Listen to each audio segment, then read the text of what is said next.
Hello UPSC aspirants, my name is Shambhavi. Hope you all are doing well. So हम लोग इसमें अब आगे और स्टडी करेंगे. सो हम लोग रिस्पेक्टिव चैप्टर को स्टडी कर रहे थे, चैप्टर नंबर 2 फ्रॉम ज्योग्राफी. ठीक है, तो हम लोग ने रिस्पेक्टिव पॉइंट पे इसको लीव आउट किया था, तो मैं यहीं से टेक ओवर करती हूँ. So now look at the grid of the parallels of the latitude and meridians of longitude at the globe. अब ये जो ग्रिड्स हम लोगों ने लोकेट करी थी, जो भी हम लोगों ने मेरिडियन, इक्वेटर, इन सब चीज़ों के बारे में समझा था, तो यहाँ पे जो पैरेलल ग्रिड्स हैं, पैरेलल मतलब ये वाली ग्रिड्स की बात हो रही है. Okay, one second. These respective grids, ठीक है, इन ग्रिड्स की बात हो रही है. तो इन रिस्पेक्टिव ग्रिड्स में आप इन रिस्पेक्टिव ग्रिड्स को आप यहाँ पर देखिए. ये था longitude, right? These were are longitude. So you can locate any point on the globe very easily. अब आप ग्लोब पे किसी भी पॉइंट को काफ़ी इजीली लोकेट आउट कर सकते हैं, राइट? इन मतलब क्योंकि यहाँ पर अभी आपको एक सेंटर पॉइंट मिल रहा है सारी पोजीशंस पे, राइट? तो उससे काफ़ी इजी हो जाएगा कोई भी पॉइंट आपके लिए ग्लोब पर लोकेट करना. If you know its latitude and longitude, right? For example, Dhubri in Assam is situated at 26-degree north latitude and 90-degree east longitude, right? So अब एक एग्जाम्पल है कि असम में एक जगह है धुबरी, तो दैट इज सिचुएटेड, वो 26 डिग्री नॉर्थ लैटिट्यूड और 90 डिग्री ईस्ट लॉन्गिट्यूड में सिचुएटेड है. तो अब इस रिस्पेक्टिव लैटिट्यूड्स और लॉन्गिट्यूड्स की हेल्प से हम लोग एक पॉइंट फाइंड आउट कर सकते हैं, एक रिस्पेक्टिव पॉइंट जो कि इन लाइंस को कट आउट कर रहा है, और फिर वही रिस्पेक्टिव लोकेशन हो जाएगी इस जगह की, that is Dhubri, right? To understand this clearly, draw equidistant vertical and horizontal lines on a paper. अब इस चीज़ को आसानी से और अच्छे समझने के लिए आप कुछ equal distance की vertical और horizontal lines एक पेपर पे ड्रॉ करें. Label the vertical rows and numbers and horizontal rows with letters. अब जितने भी vertical rows और number of horizontal rows हैं, उन सबको letters से यहाँ पे आप मार्कअप करें. Draw some small circles randomly on points with these horizontal and vertical lines. आप इसमें से कुछ जो भी सर्कल्स हैं उनको आप ड्रॉ करें रैंडम पॉइंट से इस हॉरिजॉन्टल और वर्टिकल लाइंस पे, जो कि एक दूसरे से इंटरसेक्ट कर रहे हैं. जितने भी सर्कल्स आपने पॉइंट आउट करे हैं उन सबको कुछ ना कुछ नेम से दीजिए, लाइक ABC, राइट? अब जो वर्टिकल लाइंस रिप्रेजेंट करेंगी ईस्ट लॉन्गिट्यूड्स को, and horizontal lines are north latitudes. जो वर्टिकल लाइन्स हैं those will be the east longitudes, और जो हॉरिजॉन्टल लाइन्स हैं वो होंगी north latitudes. Now you will see that circle A is located at B degree in latitude and 1 degree, 1 second, and 1 degree E longitude. अब आप ये देखेंगे कि जो सर्कल है जो कि A है वो B डिग्री इन लैटिट्यूड और 1 डिग्री E लैटिट्यूड पे लोकेटेड है, ठीक है? अब यहाँ पर ये रिस्पेक्टिव एक मैप दिया हुआ है, तो मैप में कंप्लीट डिटेल्स है, उसको मैं आपको अभी बताती हूँ थोड़ी देर में, ठीक है? पहले हम लोग latitude of and time in सब चीज़ों के बारे में पढ़ते हैं. Great, latitude and time. So the best means of measuring time is by the movement of the earth. अर्थ जिस तरीके से मूवमेंट करता है तो वो सबसे अच्छा तरीका होता है टाइम को मेजर करने का. The moon and the planets, इन सब की मूवमेंट से एक सबसे अच्छा तरीका होता है टाइम को मेजर करने का, right? The sun regularly rises and sets every day and naturally it is the best time keeper throughout the world. Sun रोज राइज करता है और रोज सन सेट भी होता है, राइट? वो सेट भी करता है रोज डेली पे, and this process actually naturally, right? तो टाइम, तो सन जो है वो सबसे बेस्ट टाइम कीपर है थ्रू आउट द वर्ल्ड. मतलब वो अपना जो रिस्पेक्टिव टाइम होता है उससे राइज करता है, और जो रिस्पेक्टिव टाइम होता है उसी से वो सेट भी करता है, right? Local time can be reckoned by the shadow cast by the sun. अब जो लोकल टाइम है उसको हम लोग जो शैडो सन से होती है उससे हम लोग रिकग्नाइज करते हैं, which is the shortest at moon and longest at sunrise and sunset.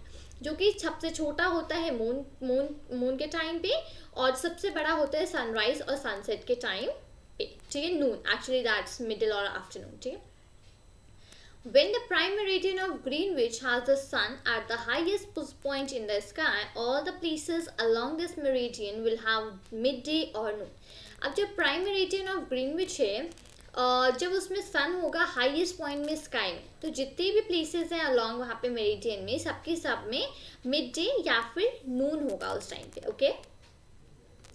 As the earth rotates from west to east, जैसे ही अर्थ वेस्ट टू ईस्ट की तरफ रोटेट करता है, those places east of Greenwich will be ahead of Greenwich time. जो places वहाँ पे Greenwich में हैं, जो अहेड हैं, वो ग्रीनविच टाइम पे होंगी, ग्रीनविच टाइम से ज़्यादा होंगी।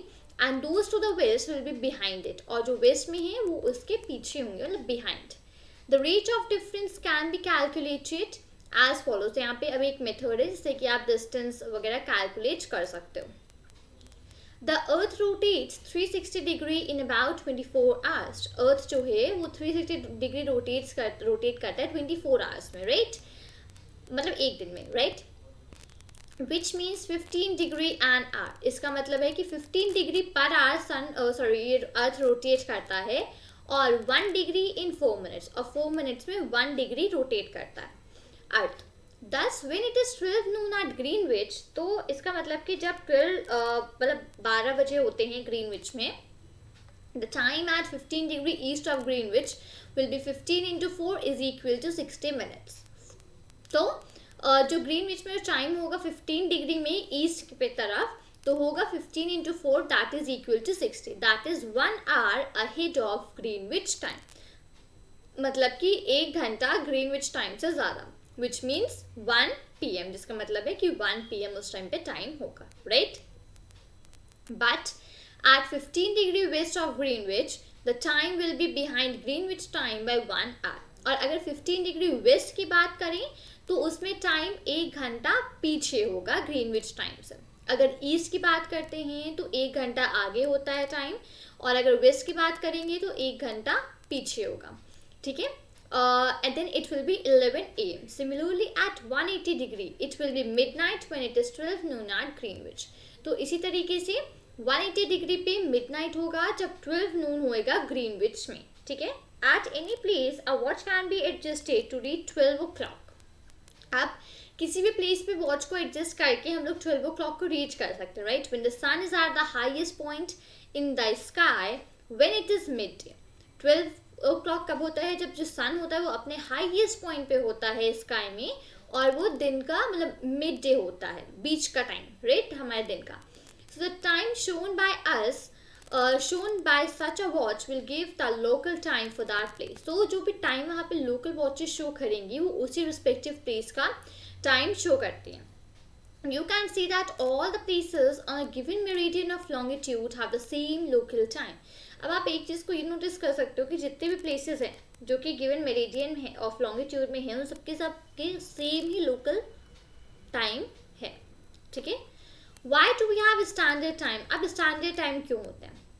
The local time of places, one second. The local time of places which are on different meridians are bound to differ. अब लोकल टाइम अलग अलग जगह के लोकल टाइम जो है वो डिफरेंट मेरिडियंस पे होते हैं और जो कि डिफरेंट होते हैं. For example, it will be difficult to prepare a time table for trains which cross several longitudes. अब ये लाइक डिफिकल्ट होगा टाइम टेबल उन ट्रेन्स के लिए प्रिपेयर अप करना जो कि ज़्यादातर लॉन्गिट्यूड्स को क्रॉस करते हैं. In India, for instance, there will be a difference of about 1 hour and 45 minutes. तो इंडिया में वहाँ पे डिफरेंस होगा 1 hour 45 minutes का in the local time of Dwarka in Gujarat, जो कि मतलब 1 hour 45 minutes का इंटरवल होगा लोकल टाइम में, जो कि Dwarka in Gujarat and Dibrugarh in Assam में होगा, ठीक है. It is therefore necessary to adopt the local time of same central meridian of a country. So इसीलिए नेसेसरी है कि आप लोकल टाइम जो है उसको अडॉप्ट करें जो central meridian of a country है उसका, ठीक है, as the standard time for the country, जो कि है कंट्री के standard time. In India the longitude of 82.5 degree east is treated as the standard meridian. India में 82.5 डिग्री ईस्ट का जो लॉन्गिट्यूड होता है उसको हम लोग स्टैंडर्ड मेरिडियन ट्रीट करते हैं. The local time at this meridian is taken as the standard time for the whole country. तो जो local time है इस meridian में वो लिया जाता है as a standard time पूरी country के लिए.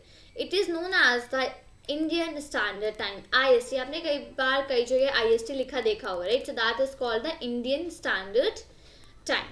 Okay, next. Kabir lives in a small town near Bhopal. अब कबीर एक बहुत छोटे से टाउन में रहता है जो कि भोपाल के पास है. He tells his friend Alok that they will not be able to sleep tonight. अब उसने अपने फ्रेंड आलोक से कहा कि वो आज रात को नहीं सो पाएंगे. A day and night cricket match between India and England has started at 2 p.m. in London. अब एक डे एंड नाइट का एक क्रिकेट मैच है जो कि इंडिया और इंग्लैंड का स्टार्ट हुआ है 2 p.m. लंदन में. This means that the match would begin at 7:30 p.m. in India and finish well into the night. इसका मतलब कि इंडिया में ये मैच 7:30 p.m. पे स्टार्ट होगा और रात में कहीं जाके ये फिनिश अप होगा.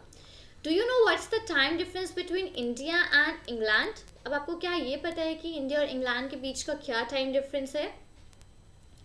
India located east of Greenwich, 82 degree 30 minute east, is 5 hours and 30 minutes ahead of GMT. India जो कि लोकेट है ईस्ट ऑफ ग्रीनविच पे, ठीक है, वो 5 hours 30 minutes आगे चलता है GMT से.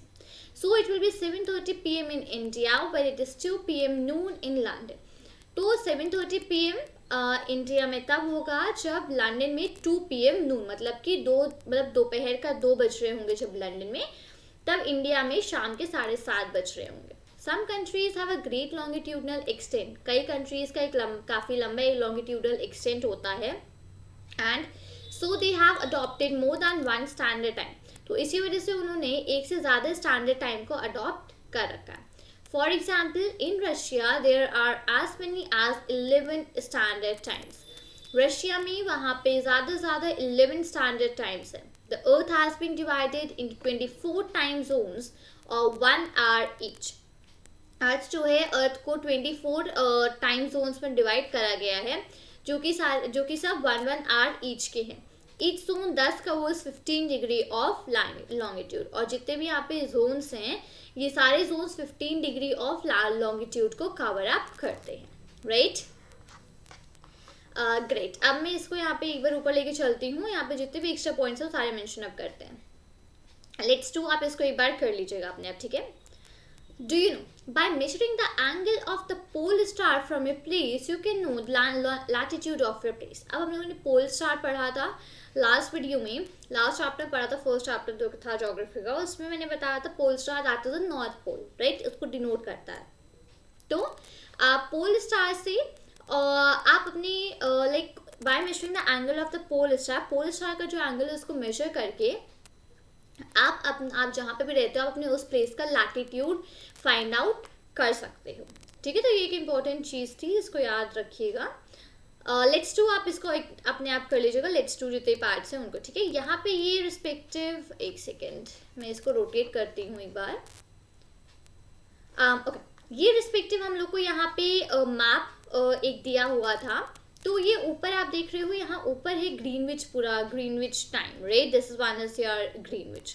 तो ये बिफोर, मतलब ये जितना पोर्शन है, ठीक है, ये जो लाइन बनी हुई है, सेंटर लाइन जो बनी हुई है, दिस ब्लू कलर, जो कि मैं मतलब लाइन में से स्ट्रेट नहीं बन पा रही है बट मैं इसको हाईलाइट कर रही हूँ. रिस्पेक्टिव लाइन जो बनी है, इसके इधर का जो पार्ट है ये सारा GMT के बिफोर चलता है, मतलब पहले चलता है, ठीक है. और ये GMT से आगे चलता है, मतलब ग्रीनविच टाइम से ये अहेड, मतलब आगे चलता है ये वाला पोर्शन. सो इंडिया इसी रिस्पेक्टिव पोर्शन में आते हैं. तभी हम लोग का जो टाइम है, जैसे कि लंदन में हम लोगों ने पढ़ा, तभी लंदन में जब दोपहर के 2 बज रहे थे, तो यहाँ पे इंडिया में शाम के 7:30 बजे, तो 5 hour 30 minutes आगे ही चलता है, राइट. तो इधर के जितने भी एरियाज हैं ये सारे के सारे बिफोर हैं. This one is the ahead, और यहाँ पे भी ये बिफोर, ये अहेड, ये बिफोर, ठीक है. तो इंटरनेशनल डेट्स लाइन, तो डेट्स का भी यहाँ पर मेंशन अप है, तो इस चीज़ को भी ध्यान रखिएगा. मैं इसको वापस एक बार रोटेट करके अब सही कर दूँ. Okay, great. तो यहाँ पे ये मैप भी मैंने आपको बता दिया था, मैप में क्या मेंशन अप है. And same year goes Indian standard meridian. तो ये है हमारी standard meridian, that is 82.5 degree east. तो यही स्टैंडर्ड मेरिडियन, हम लोग इसी मेरिडियन को स्टैंडर्ड हम मानते हैं, जो इस रिस्पेक्टिव 82.5 डिग्री ईस्ट पे है, राइट. ग्रेट. सो उम्मीद करती हूँ कि आपको चैप्टर पूरा समझ में आया होगा. मैंने जो भी चीज़ें यहाँ पे बताई हैं आपको सारे की सारी अच्छे से समझ में आई होंगी, और आपको ये चैप्टर पूरा अच्छे से समझ में आया होगा. और अगर आपको ये वीडियो अच्छा लगा हो तो वीडियो को लाइक करें, अपने फ्रेंड्स के साथ शेयर करें, और चैनल को सब्सक्राइब करना मत भूलिएगा. मिलती हूँ आपसे नए वीडियो के साथ. Till then thank you and take care. जय हिंद.